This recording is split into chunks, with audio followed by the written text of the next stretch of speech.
Mas eu acho que esse é um dos pontos importantes da pesquisa para desmontar certos mitos. Não é? O primeiro mito é que o Marx era o pensador da classe operária. A classe operária não tomou conhecimento da vida de Marx. Pelo amor de Deus, vamos ser claros. Não é? É só lembrar que Marx morre em Londres e a imprensa londrina só noticia a morte de Marx pela repercussão que ela tem em Paris. O cara que está lá em Paris, correspondente, não sei de qual jornal inglês, aqui em Paris repercutiu muito a morte do teórico, do filósofo alemão Karl Marx. O enterro do Marx, uma meia dúzia de pessoas. Essa ideia de que Marx é um pensador vinculado à classe... Ele procurou se vincular à classe operária, na Liga dos Comunistas, na Internacional. Mas Marx era um ilustre desconhecido, é bom que a gente diga isso. O pensamento de Marx só vai chegar a ter uma relação com os trabalhadores depois da criação e, sobretudo, do crescimento do Partido Social Democrata Alemão. É a partir da ação da Internacional Socialista, chamada Segunda Internacional, que a relação Marx-movimento operário se põe, creio que em termos universais, não há escapatória a isso. Eu digo que é importante fazer isso, porque eu aprendi, né, na minha formação, que Marx, no princípio, tinha uma relação orgânica com a classe operária. Não foi bem assim. O pensamento dele chega à classe operária e chega pelo viés político, sobretudo. A sua pergunta se refere especificamente ao capital.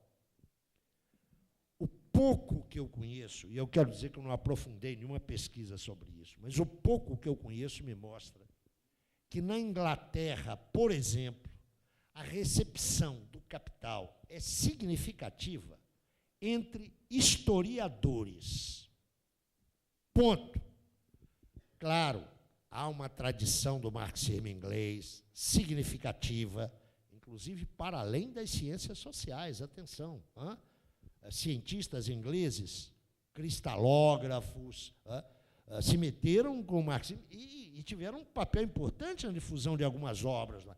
Mas eu diria que a concepção teórica que marcou análises sociais significativas, eu diria que na Inglaterra, até final dos anos 50, foi em cima dos historiadores. Não é uma redução. Não é? Há, entre cientistas ingleses, uma discussão importante acerca da dialética da natureza, mas não é Marx. Penso que isso não rebateu em movimento de massa e em movimento operário. Na França, a constituição de uma cultura marxista sempre foi mais rápida e mais larga que na Inglaterra, até pelas tradições revolucionárias francesas. Mas me parece muito claro também que o capital só vai ter leitores sistemáticos na França pós-45. Eu quero dizer que isso não é resultado de pesquisa sistemática, é um pouco a minha percepção. Para não falar nos países periféricos europeus. Não é? A experiência do Pierre Vilar, o grande historiador espanhol, mostra muito nitidamente isso. Não é?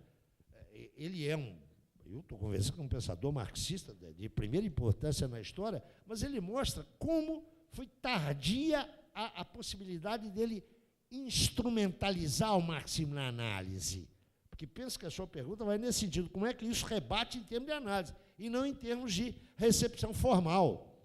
Penso que é a mesma coisa na Itália. Não é? Pesquisas sérias marxistas, pesquisas... Para usar uma questão importante, a necessidade de calçar isso em material empírico, só vão surgir nos anos 50. E na França, me parece que há um exemplo que eu acho emblemático dessas dificuldades. Henri Lefebvre, filósofo Lefebvre. Na França, ele ingressa no Partido Comunista no final dos anos 20. Ele vem do grupo surrealista. É um dos primeiros estudiosos de Hegel na França.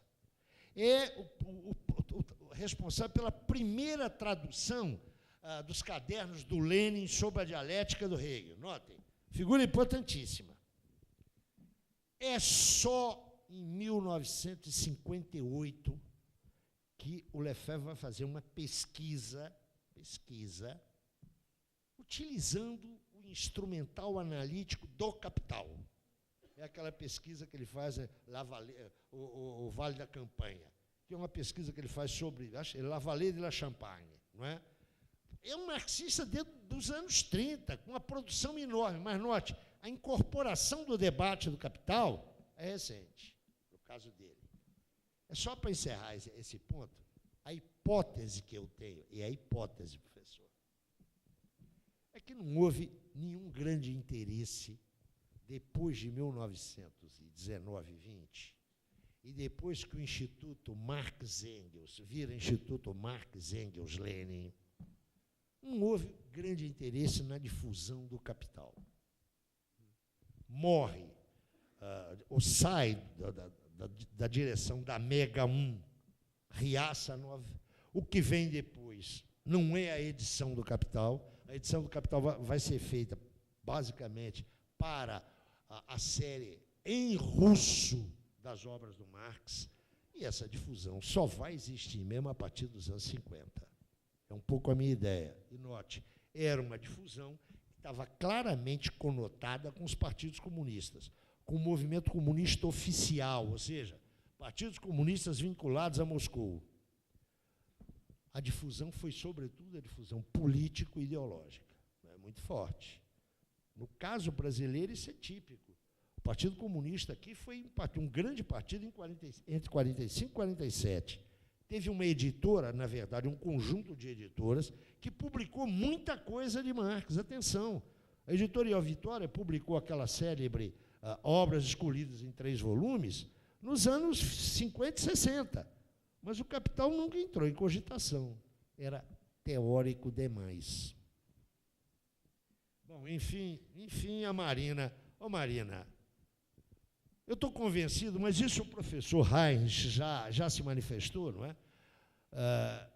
A teoria do fetichismo, que está lá na abertura do Capital, no capítulo 11, seção 4, eu estou convencido que não é apenas absolutamente importante na obra de Marx, não é só no Capital, não.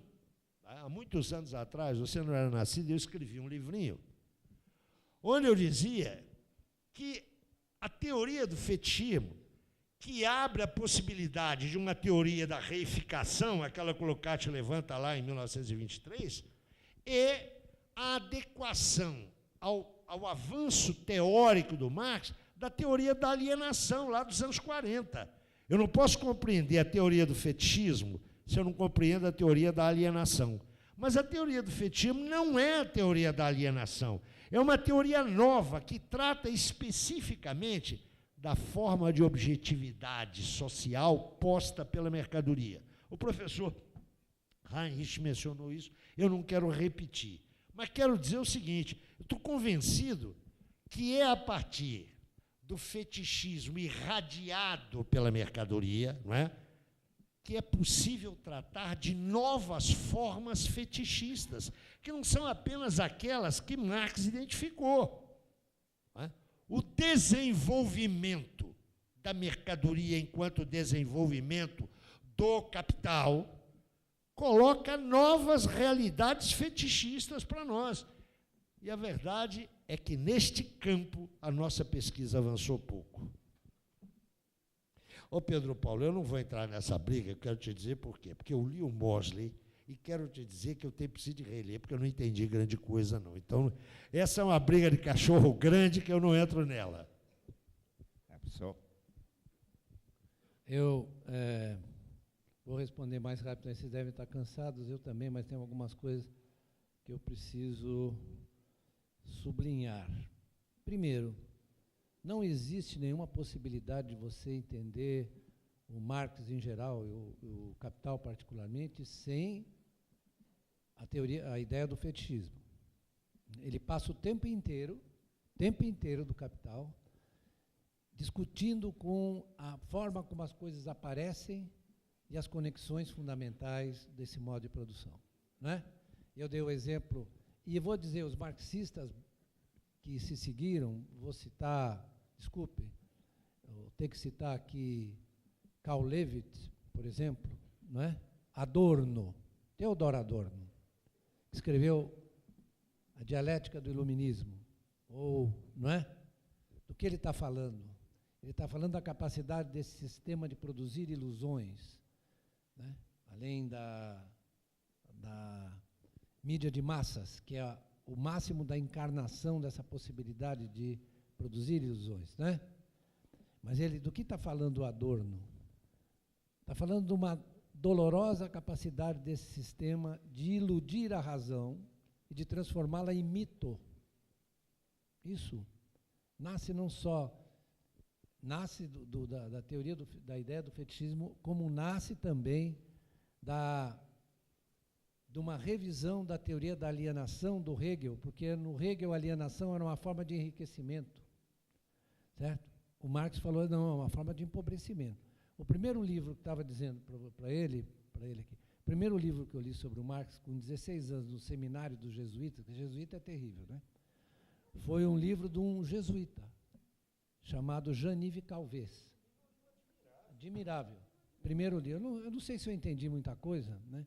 Não quero aqui me valorizar, não, porque estava de castigo, não podia jogar futebol, então ele me deu, você está proibido, mas leia aqui o Calvez. E o Calvez trata da alienação no Marx, alienação filosófica, alienação política, alienação econômica, né?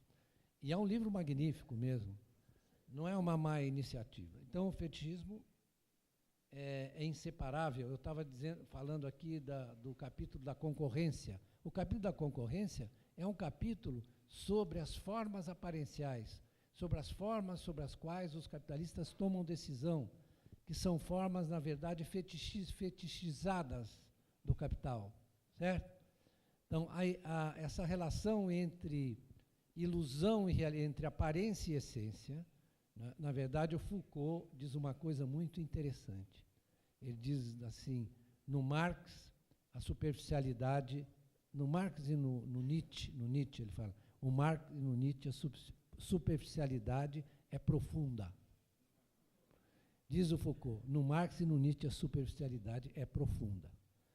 Eu não sei se eu vou responder, espera um pouquinho, que eu queria ler uma coisa aqui para você, que me perguntou sobre o capital fictício, Keynes, etc. Ele já respondeu o essencial. Eu vou só te... Esses negócios aqui são complicados, né? Eu sempre erro. Eu vou ler aqui, no livro 3, o tal de Karl Marx diz o seguinte, livro 3. Ao desenvolver-se o capital dinheiro disponível, também se desenvolve a massa de valores rentáveis. Capital fictício, certo? Títulos do Estado, ações, etc.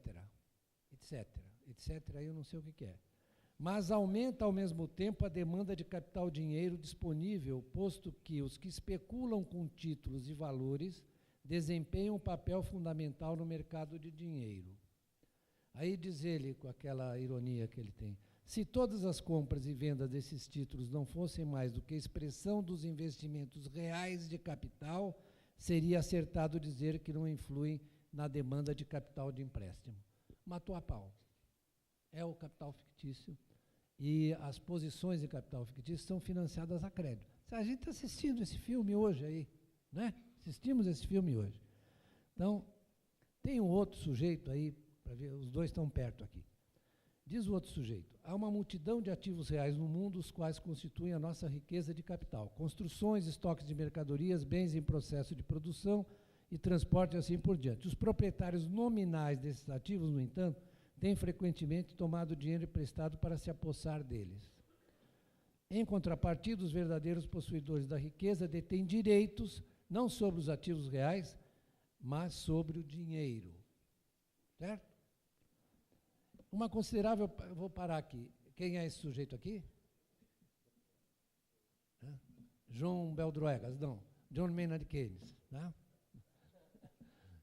Então, eles são muito próximos na análise das formas que o capitalismo... Eles são um dos poucos, mais o Schumpeter, eu diria, e outros que fizeram uma análise profunda do capitalismo, da sua natureza, da sua ontologia.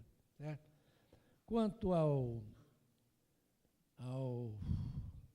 a transformação de valores em preços, eu não vou responder, porque ele já respondeu, eu responderia a mesma coisa que... Escrevi, 75, escrevi uma tese, mas você lembra, mas as pessoas não lembram. Não, é verdade, mas lembram sim, tem gente que lembra.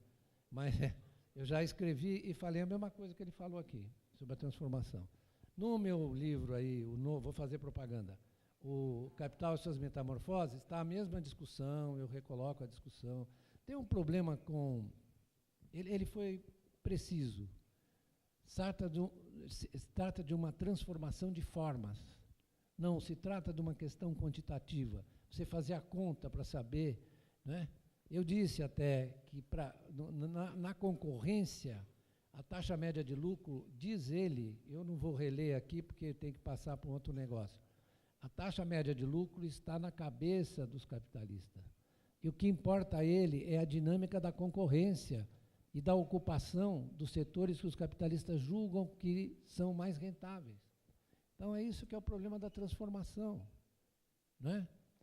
É muito difícil e complicado. E vou dizer uma coisa para vocês, já que eu vou terminar. Ler o Capital exige o seguinte, um traseiro muito resistente, porque você tem que ler várias vezes, você tem que ir em cima, é difícil, né? Você perde dele frequentemente, né? Para você avançar, você precisa insistir, reler várias vezes. Não é assim, não dá. E mais que isso, como está dizendo todos aqui, o Marx não é um economista. O Marx é um sujeito que está preocupado com os valores e com a cultura do seu tempo, o tempo inteiro. Certo? Ele não é um economista. Como disseram bem os dois, na verdade, a economia, para ele, é um instrumento de análise da sociedade burguesa. É isso. Certo? Mas ele está interessado, sobretudo, ele diz o seguinte, a sociedade burguesa veio com o seguinte aviso, olha aqui, liberdade, igualdade e fraternidade, né? Nessas eram as consignas da Revolução Francesa.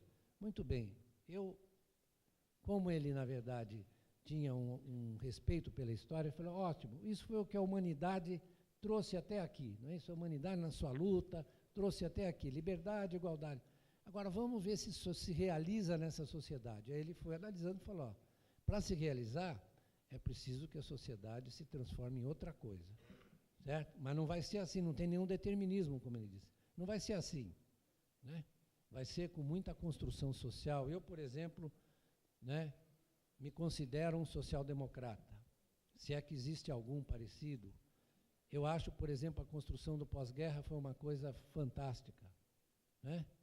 Daquela tragédia lá, nós saímos para um momento em que foi possível você preservar a liberdade, melhorando as condições da igualdade. E ser de esquerda quer dizer isso, queremos liberdade com igualdade. Para mim, né? Liberdade com igualdade. Não queremos tropelias, não queremos totalitarismos, queremos liberdade com igualdade.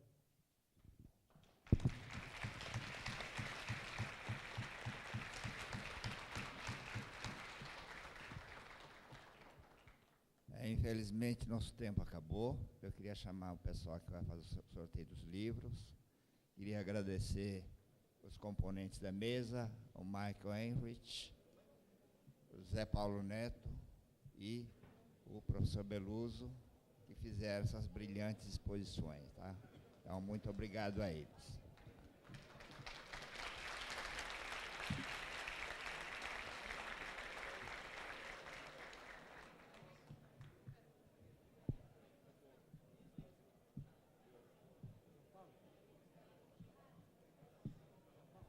Alô? Pessoal, fica, vai ter sorteio. A gente pede para todo mundo que está em pé ou nas laterais para sentar, porque a gente vai fazer os sorteios pelas cadeiras, tá? Enquanto o pessoal vai sentando, a gente queria aproveitar também para divulgar que, pela ocorrência do ANEP, pelos 150 anos do lançamento do livro 1 do Capital, a biblioteca do Instituto de Economia está com uma exposição com edições antigas do Capital. Vocês podem visitar. A entrada da biblioteca é pelo saguão ali do Chão Preto, do saguão do Instituto de Economia, que a gente chama de Chão Preto. Está aberta para a visitação de todo mundo. E a gente queria agradecer a Boitempo, que foi quem nos cedeu esses brindes. Vamos fazer o sorteio de 3 livros. O primeiro é esse, Nós que Amávamos Tanto o Capital, do professor Emir Sader, João Quartim de Moraes, José Arthur Gianotti e Roberto Schwartz. O curso livre Marx e Engels, que foi organizado pelo professor José Paulo Neto, e o recém-lançado terceiro livro do Capital, pela Boitempo também. Então, a gente fez um sistema aqui infalível de sorteio. Pode falar.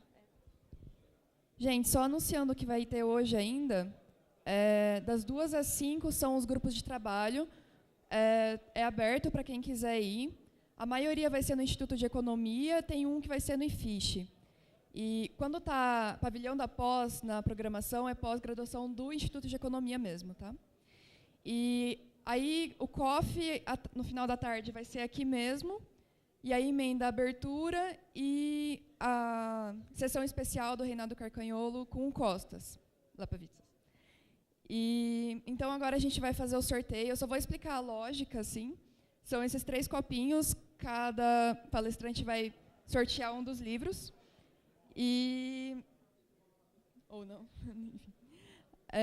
Então a gente vai pegar a esquerda ou direita, depois o número da fileira e depois o número da cadeira, contando aqui do meio.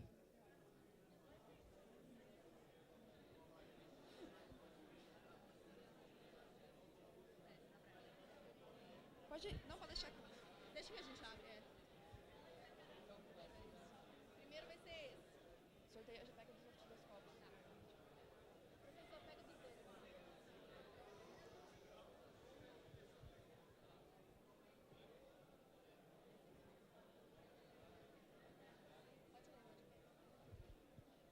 Esse primeiro vai ser do lado direito do palco, então é aqui.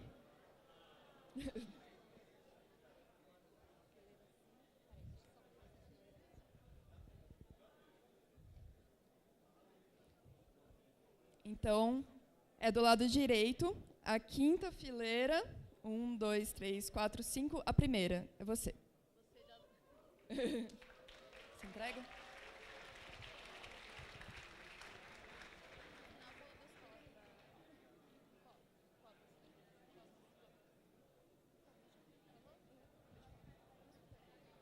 Quem mais pega? A gente mesmo? Vamos pegar a gente mesmo.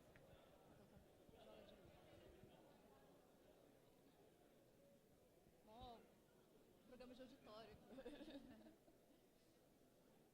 Agora vai ser o lado esquerdo. Foi sorteio, gente.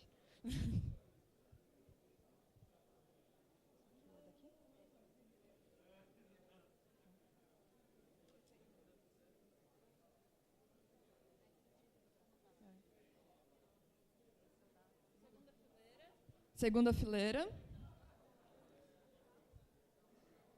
A 4ª pessoa. Cadeira. Você. É você. É. 4ª.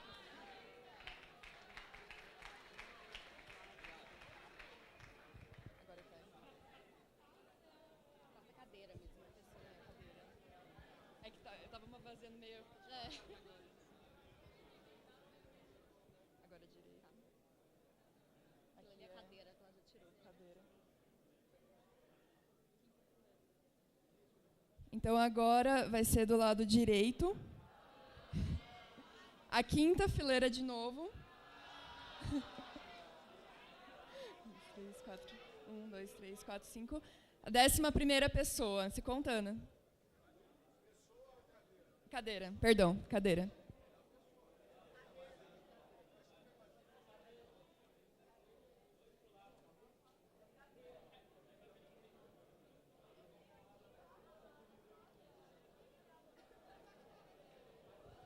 Parabéns. É o mais precioso esse.